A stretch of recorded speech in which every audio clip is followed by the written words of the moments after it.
বিকেলের চায়ের সাথেই হোক বা ইফতারেই হোক বা যে কোনো সময়ই কিন্তু ছুটির দিনে স্ন্যাক্স হিসাবে চটপটে এরকম খেতে কিন্তু খুবই ভালো লাগে। বানাতে যাচ্ছি মাছের কাবাব। কাবাব খেতে কিন্তু সবাই মোটামুটি ভালোবাসে। আর আজ সেটা বানাচ্ছি একটু কম ঝামেলাতে। নিয়েছি এখানে ফিশ ফিলেট নিয়েছি 500 গ্রাম, আর নিয়েছি 250 গ্রাম ছোলা, কাবুলি ছোলা।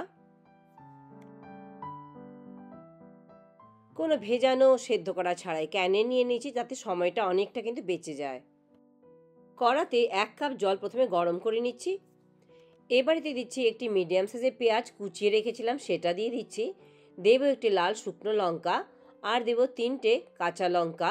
ঝালটা কিন্তু তোমরা তোমাদের পছন্দ মতো দেবে, বেশ একটু ঝাল ঝাল খেতেই কিন্তু ভালো লাগে। দিচ্ছি 4 কোয়া রসুন আর কিছুটা আদা। আর দিব এতে 1 চা চামচ গোটা জিরে, 1 চা চামচ গোটা ধনে, 4টে ছোট এলাচ, 4 থেকে 5টা লবঙ্গ আর ছোট্ট একটি পিস দারচিনি। আর দিয়ে দিচ্ছি এতে ক্যানের সেই ছোলা যেটা ধুয়ে আমি স্ট্রেন করে রেখেছিলাম। দিচ্ছি স্বাদ অনুযায়ী লবণ আর 1/2 চা চামচ হলুদ গুঁড়ো। সব দিয়ে ভালোভাবে মিশিয়ে নেব। এবার ঢাকা দিয়ে মিডিয়াম টু হাই হিটে 5 থেকে 7 মিনিট ভালো করে সেদ্ধ করে নেব। ছোলা তো আমাদের সেদ্ধই রয়েছে, কিন্তু মশলার সাথে সব কিছু ভালোভাবে ফ্লেভারটি ব্লেন্ড হয়ে যাবে কিন্তু এতে। মাঝখানে একবার ঢাকা খুলে মিশিয়ে দিয়ে আবারও ঢাকা দিয়ে একটু সেদ্ধ করে নিচ্ছি। এই ফাঙ্গাস মাছের ফিলেট কিন্তু খুবই নরম হয়, খুব ইজিলি কুক হয়ে যায়। তো আমি ফিলেট একটু মিডিয়াম সাইজের টুকরো করে কেটে নিয়ে কিন্তু এই সেদ্ধ করে নেব, এটাও কিন্তু এই ছোলার সাথে। অন্য মাছ দিয়ে করতে গেলে সেমন সিদ্ধ করো, কাটা বেছে নাও, অনেকটা টাইম কনজিউম। এখানে এই ফাঙ্গাস মাছের ফিলেট দিয়ে করলে ডিবন করার ঝামেলা নেই, আর ঝটপট হয়ে যায়, তাতে টাইমটা অনেকটা কিন্তু বেঁচে যায়।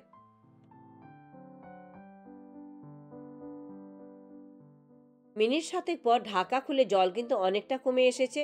এবার মাছের ফিলেটগুলো দিয়ে মিশিয়ে দিয়ে আবারও কিন্তু ঢাকা দিয়ে মিনিট 5 আবার আমাদেরকে সেদ্ধ করে নিতে হবে। খুবই একটি ইজি রেসিপি কিন্তু, আর সবচেয়ে মজার কথা যেটা, আমরা কিন্তু এটা বানিয়ে অনেক দিন স্টোর করতে পারি। তাই যখন ইচ্ছা বের করে আবারও বানিয়ে নিতে পারি এই কাবাব, সেটাও আমি কিন্তু শেয়ার করব তোমাদের সাথে।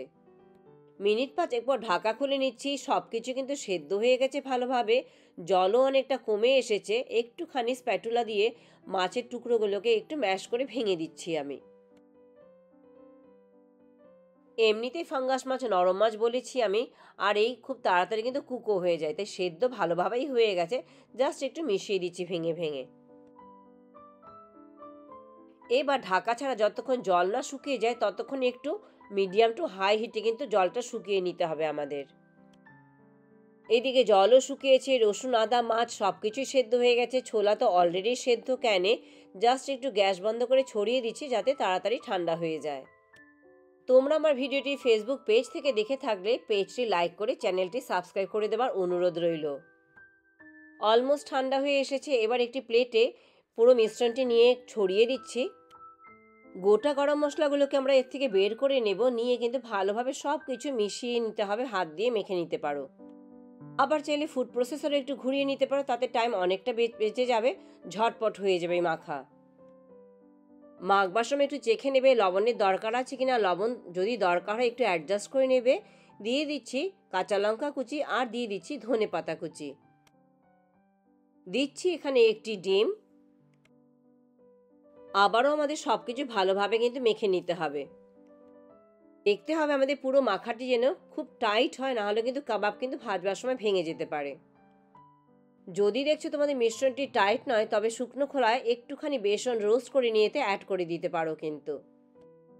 এবার হাতে সামান্য তেল নিয়ে হাতটি গ্রিস করে নেব, এতে কাবাবগুলো গড়তে কিন্তু সুবিধে হবে।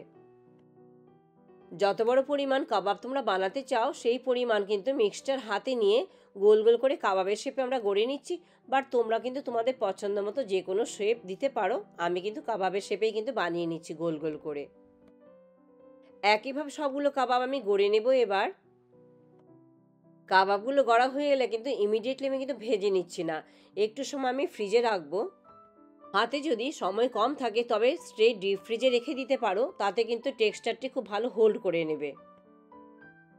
আমি এখানে হাফ অ্যান আওয়ার জন্য ডিপ ফ্রিজে রেখে দিচ্ছি। 30 মিনিটস পর তোমাদের দেখাচ্ছি কাবাবগুলো কিন্তু খুব সুন্দর ফার্ম টেক্সচার হয়ে গেছে। এবার যদি তোমরা স্টোর করতে চাও, একটি জিপলক ব্যাগে কিন্তু নিজেদের পছন্দ মতো কয়েকটি রাখবে, সেইভাবে রেখে কিন্তু তোমরা কিন্তু 1 মাস পর্যন্ত কিন্তু ডিপ ফ্রিজে রেখে দিতে পারো। যখন দরকার তখন রুম টেম্পারেচার এনে ভেজে জাস্ট ঝটপট পরিবেশন করতে পারো।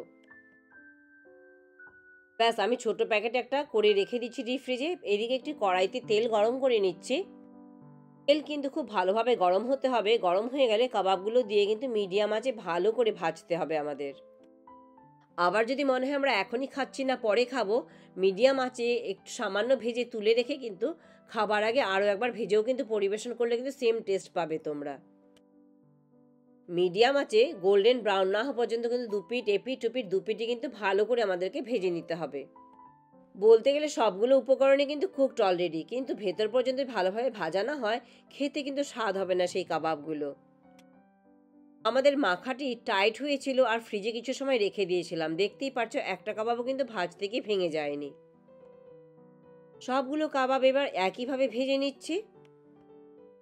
ভাজা হলে তোমাদেরকে ভেঙে দেখিয়ে দিচ্ছি ভেতরটি কি সুন্দর কুক হয়েছে। আমাদের এই মাছের কাবাব, গরম গরম কাবাব, তোমাদের পছন্দ মতো স্যালাড বা পেঁয়াজ বা কেচাপ বলো বা ধনেপাতা পুদিনার চাটনি, সব কিছুর সাথেই কিন্তু খেতে অপূর্ব হয়। দেখতেই পাচ্ছো ভেতরটা কিন্তু কি সুন্দর কুক হয়ে গেছে। আজ ভিডিওটি আমি এখানেই শেষ করছি। ভালো লাগলে লাইক শেয়ার সাবস্ক্রাইব করতে একদম ভুলো না। পরে আবার অন্য কোনো ভিডিও নিয়ে তোমাদের কাছে চলে আসবো। সবাই ভালো থেকে চলো, বাই বাই।